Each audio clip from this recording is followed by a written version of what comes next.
The next verse is once again having a go at the philosophers. And we should bear in mind that we're all essentially philosophers. We've all got our take on the world and on our place in it. And the next verse is having a go at a particular angle of philosophy to do with causality and conditions. And we'll see how this is pertinent to us as enlightenment practitioners through the course of the video. So let's have a look at it. Verse 869. Some philosophers are confused about the direction of truth because of their theory of causation. Others are perturbed over conditions of causality. Others who are not wise abide in nihilism because of their negation of causation and reality. So this verse is addressing certain understandings we've got about the world and our place in it.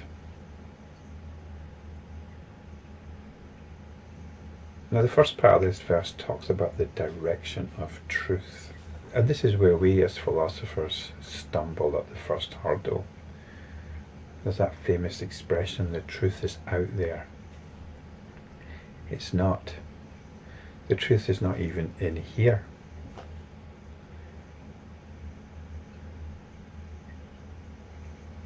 In my own thoughts and ideas, the truth is not there either.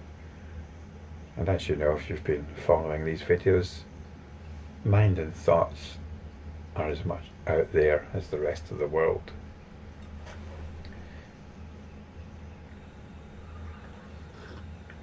The truth, though, is central to experience.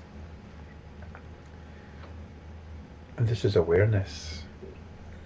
Awareness is what is central to experience, and awareness is neither out there nor in here. And this is what philosophers, as I pointed out in the previous video, consistently overlook. They have to, otherwise they wouldn't be philosophers anymore. Philosophers are concerned with the realm of ideas, the realm of understanding, and so on. And there's a particular understanding that is being addressed here, the philosopher's theory of causation.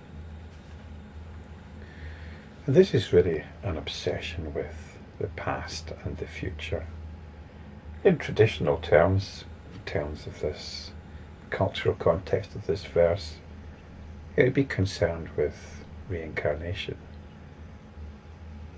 Not so much past lives, but doing what you can in order to acquire sufficient merit for a good next birth.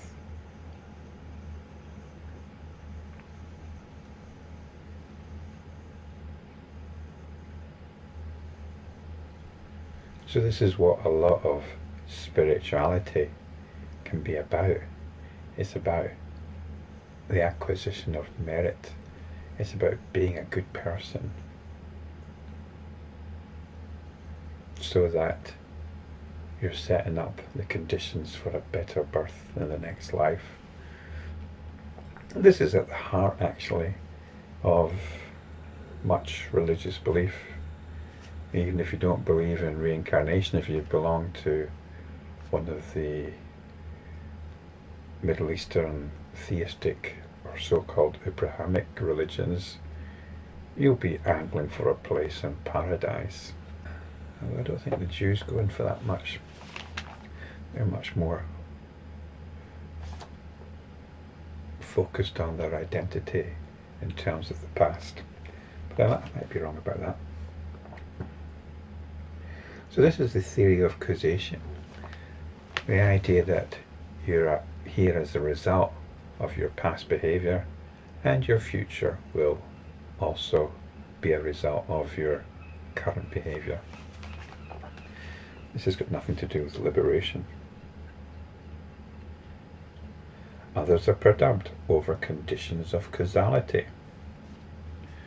And again, in the context of these verses, the conditions of causality are summed up in the doctrine of conditioned co-production. This is the wheel of life, in particular the 12 nidanas, or the 12 links, which describe our bondage to conditions. And the key links in this chain are craving and clinging. And this is usually understood at quite a basic level, about dealing with the passions, dealing with the demands of the flesh. But I've looked into this on quite a few occasions previously and shown how it's really to do with the nature of the attention, and how the attention clings as it's driven by our disposition. But this is the other aspect of what philosophers might be distracted by. They're caught up in overcoming the body. And this is where you get the great ascetics who will punish their body in various ways in order to become free of its dominance. That's the theory anyway. So this is the other aspect that philosophers would be concerned with, being free from the desires of the body. And this is to do with also ideas of purification. Purification is an incredible red herring when it comes to spiritual realization. There's the idea that you have to become pure. You have to purify yourself in order to be worthy of realization. It's like not being allowed to use your left hand until you've used your other limbs. Once you know how to use your right hand properly, you can then start to use your left hand. This is how absurd this argument is, because our awareness is already pure. It's just a matter of recognizing this. So the whole idea of yoga as purification, which is a bit of an obsession for Indian culture, but it's also an obsession for many other traditional cultures, about maintaining all sorts of purity.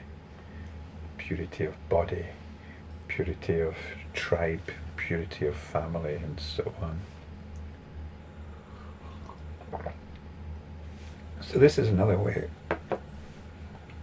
you can get trapped, and it's also part and parcel of what inhibits us in modern times. Not so much purity as feelings of guilt, feelings of not being worthy. I don't deserve to be enlightened. I'm such a shocking person. I've got all these bad habits.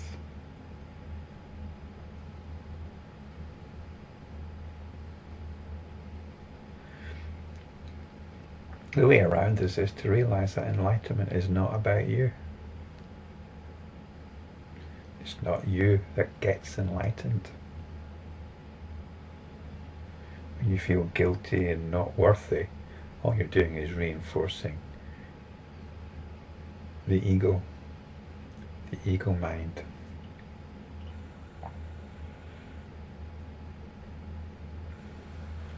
But enlightenment is not about the ego.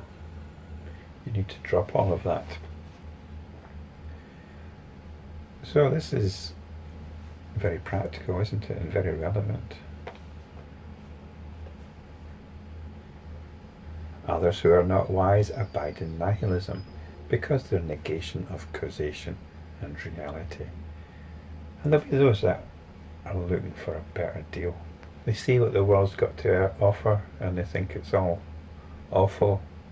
I want to get into a nice meditative space. I want to cultivate the jhanas and practice metta and compassion, love and compassion. this is what I should be doing with my life. And I'm going to go in lots of retreats and spend lots of hours in meditation and build a nice meditation space and all the rest of it. So this is actually nihilism. You're rejecting the world.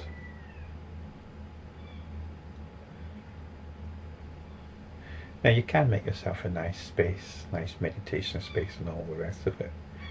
But as part of a daily routine, the world is actually the arena for our spiritual practice. And that arena still exists even if you go off and live in a beautiful ashram or even by yourself somewhere.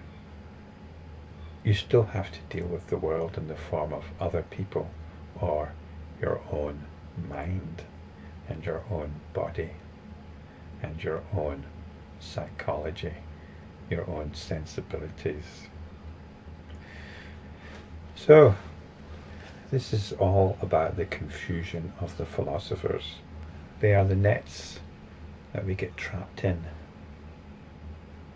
And no matter what is going on round about, take it as an opportunity to remember spaciousness, to remember loving spaciousness, to remember our true nature as capacity for everything. I say this, and I say this now as I'm recording this video, but one forgets. Even when I know I'm not practicing, I'm aware I should be coming back to something, but I've forgotten what it is. I've been in quite a good mood these days. I've kind of been buzzing along in certain ways, enjoying my ideas, enjoying my not working. There are still things I have to get on with though.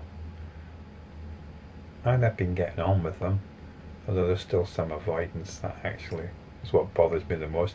But I'm getting caught up in this whole dynamic again, and I'm aware I should be practicing, but I forget.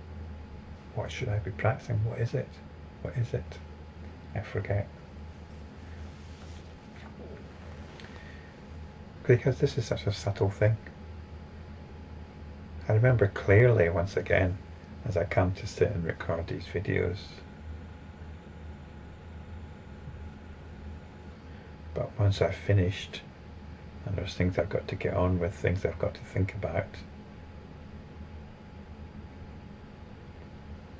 my sensibilities take over. And I think over the course of these videos, I've been going through a very, very difficult time, and the worst of my sensibilities has come to the surface. But my sensibilities seem to have changed for the better. There have been some quite radical transformations. And this, I'm sure, is a result of these teachings, of practicing. But this isn't the point. The point isn't simply to change our sensibilities for the better.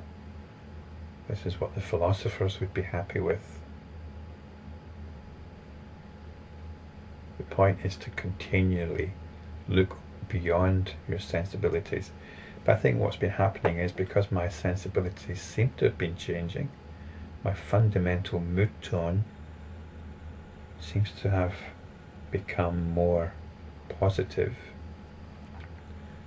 There's something fresh. There's something fresh to enter into here, which has caused me to forget. But I'm not going to berate myself for it. I'm not going to accuse myself of being a hypocrite, giving out these teachings and not practicing it. It's just the way it goes. I see there's still a challenge here, and I shall work with this challenge. This is the arena of the everyday, the arena of our sensibilities, whatever their nature.